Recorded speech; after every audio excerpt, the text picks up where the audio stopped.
कहते हैं सपने वो नहीं जो सोते वक्त आते हैं, सपने वो हैं जो आपको सोने नहीं देते।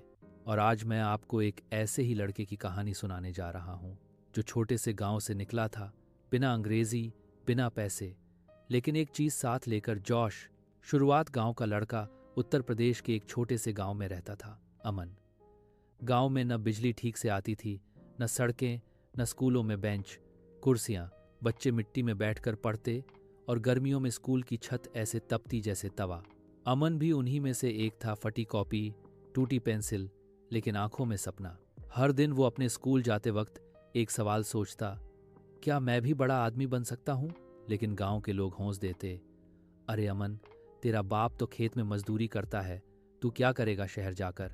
अमन मुस्कुराता और कहता, मैं कर दिखाऊंगा, क्योंकि मेरे अंदर आग है, जुनून है और सबसे बड़ा हथियार जोश है।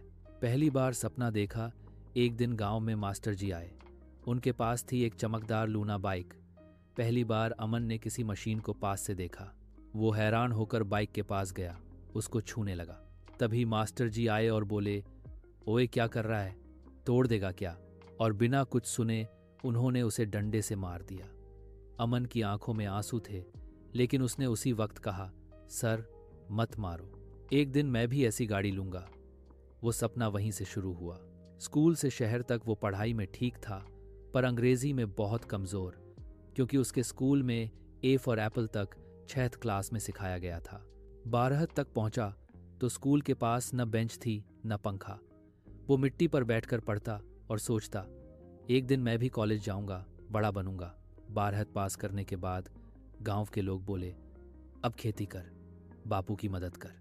लेकिन अमन बोला, नहीं, मैं शहर जाऊंगा, पढ़ाई करूंगा। उसने पिता से कहा, मुझे सिर्फ एक मौका दो, अगर असफल हुआ तो वापस लौट आऊंगा। पिता ने कांपते हाथों से 500 रुपए दिए और बोले, बस इतना ही है बेटा, बाकी खुद संभाल लेना। शहर में पहला झटका, अमन दिल्ली पहुंचा। जेब में 500 रुपए और दिल में आग थी। वो हंसराज कॉलेज के काउंटर पर गया और बोला, सर मुझे BC का फॉर्म चाहिए। काउंटर वाला उसे ऊपर से नीचे तक देखकर बोला, कहाँ से आए हो बेटा? अमन बोला, अब से। काउंटर वाला हौंस पड़ा, अरे भाई, सामने वाली रोड से 323 नंबर की बस पकड़ो, इस BT चली जाओ, यहाँ ऐसे लड़कों के लिए जगह नहीं है। और 5 रुपए पकड़ाकर बोला, जाओ बेटा, अपने गांव लौट जाओ। अमन की आंखों में आंसू आ गए। वो वहीं सीढ़ियों पर बैठ गया, लेकिन फिर खुद से कहा, अगर आज मैं चला गया तो जिंदगी भर कोई मुझे रोक देगा। मुझे रुकना होगा, लड़ना होगा और जीतना होगा। जुनून की शुरुआत, उसने छोटे मोटे काम शुरू किए। कभी चाय की दुकान पर काम, कभी अखबार बांटना, कभी किताबें बेचना। रात में स्ट्रीट लाइट के नीचे बैठकर पढ़ता। कहते हैं, जिसे खुद पर भरोसा होता है उसे मंजिल खुद रास्ता दिखाती है। धीरे धीरे उसने ईद की तैयारी शुरू की, पुरानी किताबें, फटे नोट्स और उधार के पन्ने। और फिर वो दिन आया जब उसने IIT रुड़की का एग्जाम क्लियर कर लिया। वो गांव का वही लड़का था जिसे कॉलेज फॉर्म तक नहीं मिला था। ईट में जिंदगी की नई क्लास। ईट पहुंचने के बाद असली संघर्ष शुरू हुआ। वहां सब अंग्रेजी में बात करते थे। पहले दिन किसी ने पूछा, hey bro, what's your background? Aman बोला, बैकग्राउंड? पीछे तो दीवार है। सब हंसने लगे, लेकिन वो हंसी उसके लिए चुनौती बन गई। उसने ठान लिया, अब यही भाषा मैं जीतूंगा। रात में हॉस्टल की छत पर बैठकर डिक्शनरी से शब्द याद करता, मिरर के सामने बोलने की प्रैक्टिस करता। 6 महीने बाद वही लड़का प्रेजेंटेशन में पूरा इंग्लिश स्पीच देता था। लोग ताली बजा रहे थे और वो सोच रहा था, अब कोई मुझे गांव का लड़का कहकर नीचा नहीं दिखा सकता। पहली नौकरी, पहली हार। इंजीनियरिंग के बाद अमन को एक कंपनी में नौकरी मिली। पहले साल में सब ठीक चला, लेकिन फिर प्रोजेक्ट फेल हो गया। बॉस ने कहा, you are not fit for this position, और नौकरी चली गई। वो दिन उसकी जिंदगी का दूसरा बड़ा झटका था। वो सोचने लगा, अब क्या करूं? लेकिन फिर याद आया, टैलेंट कोई चीज नहीं होती, अगर कुछ होता है तो वो है जोश। उसने नया रास्ता चुना, मोटिवेशनल स्पीकर बनने का, क्योंकि वो जानता था उसके जैसे लाखों युवा हैं जो सिर्फ एक धक्के से गिर जाते हैं। पहला मंच, पहला भाषण, पहली बार जब उसे एक कॉलेज में बोलने बुलाया गया तो उसके पास न अंग्रेजी थी, न कोई प्रेजेंटेशन स्लाइड। बस एक बात थी, दिल से निकली आवाज, उसने मंच पर जाकर कहा, जाउन से निकालने वाले बच्चे की साब्स बादी तकलीफ यही होती है कि उन्हें इंग्लिश नहीं आती।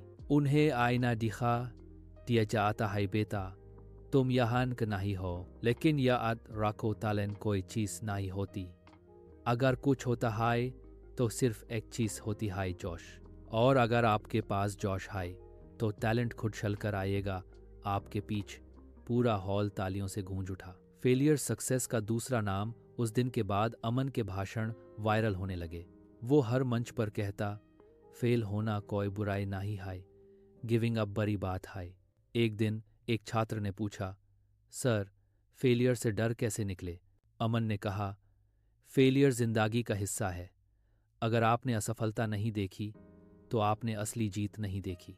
वो कहता था, हर बड़ा आदमी, हर सफल इंसान 1000 बार गिरा है तब जाकर खड़ा हुआ है। सफलता और असफलता अलग नहीं, एक ही सिक्के के दो पहलू हैं। The kick-S success moment. एक बार उसने अमेरिका के एक शब्द के बारे में सुना, किक-एस सक्सेस। पहले समझ नहीं आया कि ये क्या होता है, फिर धीरे धीरे समझा। किक-एस सक्सेस का मतलब होता है ऐसी सफलता जो दुनिया हिला दे। वो कहता, जब तक कोई तुम्हारा मजाक नहीं उड़ाता, जब तक कोई तुम्हें नीचा नहीं दिखाता, तब तक समझो तुम कुछ बढ़ाकर ही नहीं रहे। मेंटल स्ट्रेंथ और डिप्रेशन की लड़ाई। अमन ने कहा, डिप्रेशन बुरा नहीं है, गिव अप करना बुरा है। क्योंकि कई लोग टूट जाते हैं, खुद पर भरोसा खो देते हैं। लेकिन अमन का कहना था, एक जिंदगी है, उसे डर में क्यों जियो। गिरो, टूटो, रो, लेकिन रुकना मत, क्योंकि those who give up never grow up. Body और माइंड दोनों की ताकत। 2009 में उसे जिम करते वक्त चोट लगी, स्लिप डिस्क।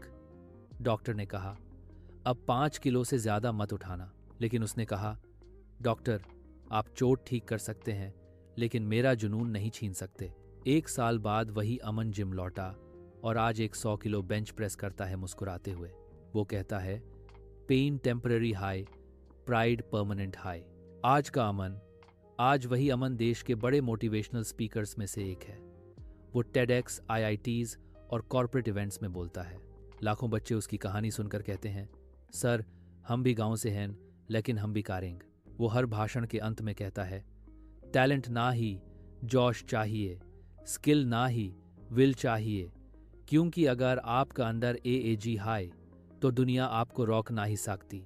अंतिम संदेश, जिंदगी एक बार मिलती है, उस डिप्रेशन में नहीं, डिटर्मिनेशन में जियो। फेल होने से डरो मत, जीना अलाउड है, रुकना नहीं। Because those who give up never grow up. और जिनके अंदर जोश है, उन्हें दुनिया का भी हरा नहीं सकता।